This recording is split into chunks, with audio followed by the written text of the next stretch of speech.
Tu pues de la gueule, t'as une haleine de chacal. Tu pues du bec, je sens chez toi comme une haleine de cow-boy. Tu repousses du goulot.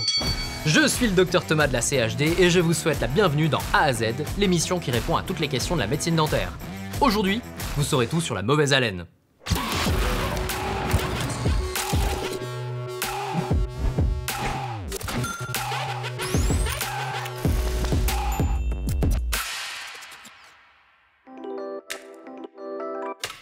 Vous y avez tous été confrontés, vous avez tous subi cette atroce situation où le type commence à vous parler et vous ressentez soudainement un profond dégoût pour son haleine fétide. Mais d'où vient ce phénomène que l'on appelle halitose? Quelles sont les façons de l'éviter? Et tout le monde peut-il sentir mauvais de la bouche?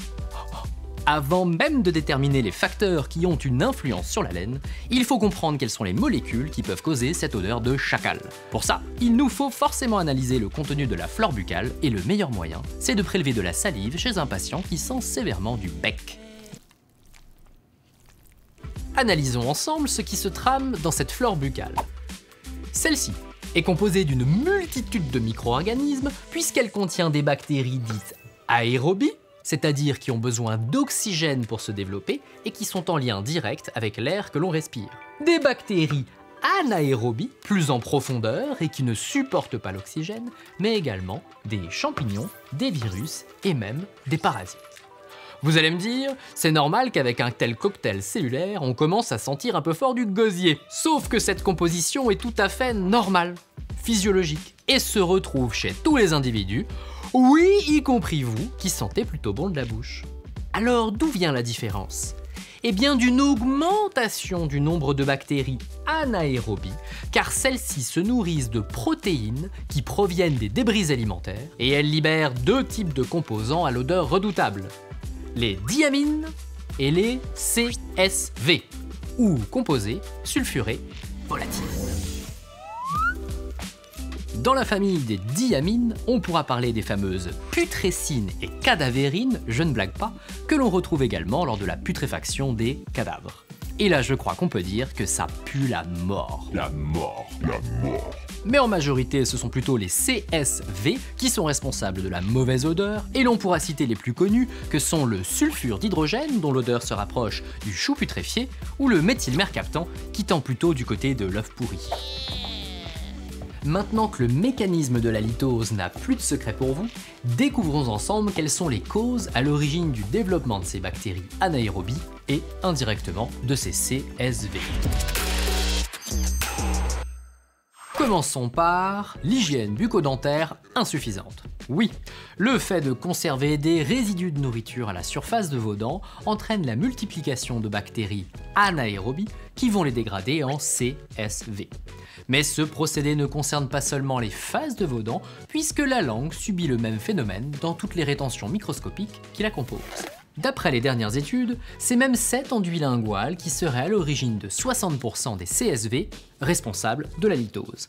Pour être clair, un brossage fréquent et adapté, l'utilisation d'un moyen interdentaire approprié et l'astuce d'un gratte-langue qui réduit la quantité de bactéries sont parfaitement indiqués pour retrouver une haleine fraîche. Et puisque l'on parle d'hygiène bucco-dentaire, le tartre est lui-même composé de bactéries anaérobies et il suffit donc d'un détartrage pour éviter de sentir du bec. Et on enchaîne avec les caries.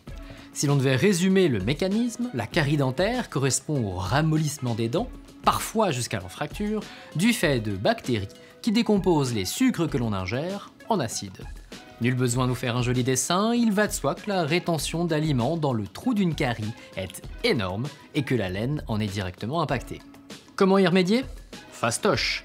Le simple traitement des caries et la reconstruction de ces dents en respectant l'anatomie originelle suffit à éviter l'impaction d'aliments. La parodontite ou déchaussement dentaire. Pour rappel, le déchaussement dentaire correspond à la perte progressive de l'os qui entoure et ancre les dents, mais pas forcément de la gencive. Cela signifie que le différentiel entre la hauteur de gencive et celle de l'os augmente et que c'est un réservoir très profond, donc idéal pour le développement de bactéries qui n'aiment pas l'oxygène, les fameuses anaérobies.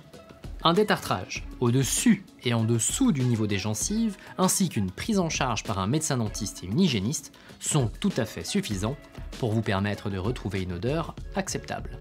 Une infection peut également conduire à une haleine fétide, et notamment dans le cas des dents de sagesse.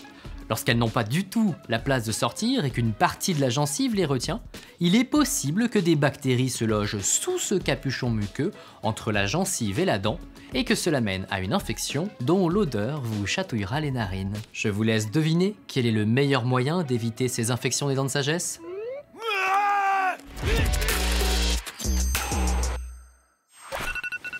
Avez-vous déjà remarqué que votre conjoint ou votre conjointe pouvait sentir un peu fort de la bouche le matin au réveil?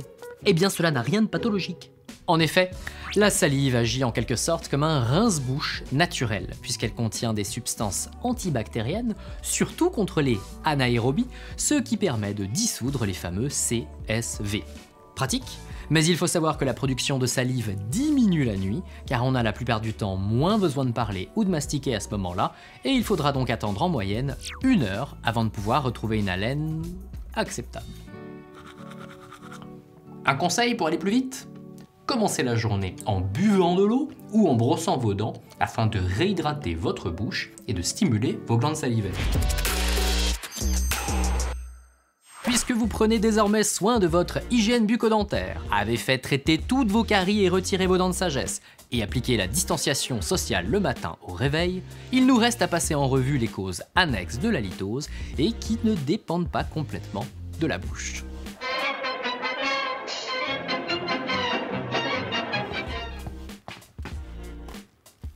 Tous les aliments peuvent potentiellement vous faire puer de la cavité buccale, mais certains d'entre eux sont particulièrement redoutables et on va se permettre de les séparer en 3 catégories. Il y a ceux qui libèrent directement des CSV lorsqu'on les croque, tels que l'ail, l'oignon, les épices ou le chou. Et pour le roi de la laine, notre favori l'ail, vous pourrez vous la jouer en expliquant à vos invités qu'il s'agit de l'allicine qui se dégrade en un CSV dont la durée d'excrétion est la plus lente. 24 heures via la sueur, l'urine et la respiration. Et donc oui, vous ne rêvez pas, vous puez l'ail en faisant du sport le lendemain de la fondue. On a aussi les aliments dont les molécules odorantes imprègnent directement la muqueuse buccale, et on citera notamment les produits laitiers. Ceci ne se limite pas seulement à ce phénomène, car ils libèrent aussi de l'albuminoïde qui sera dégradé en CSV.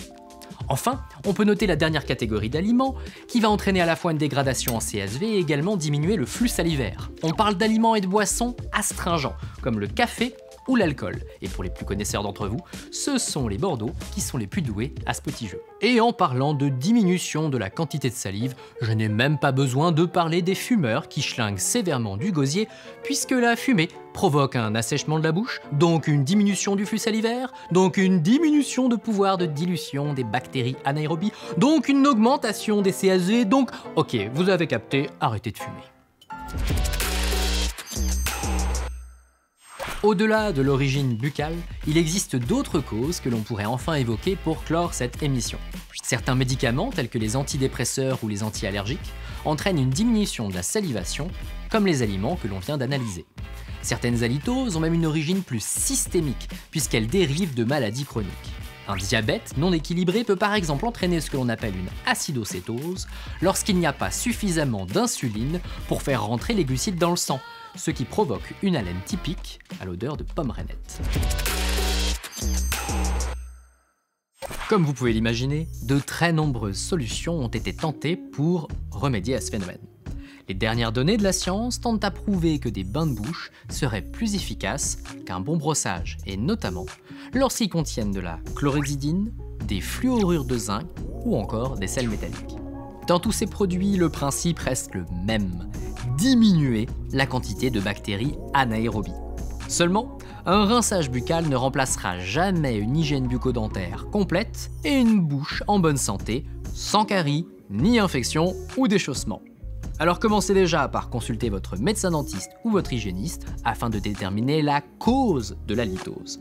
Allez, comme vous me l'aviez demandé, je vous donne la statistique qui tue et qui provient de 2 études sérieuses. On estime qu'environ 53% des Italiens souffrent régulièrement d'halitose, tout comme 50 à 60% des Français, mais seulement 30% des Suisses.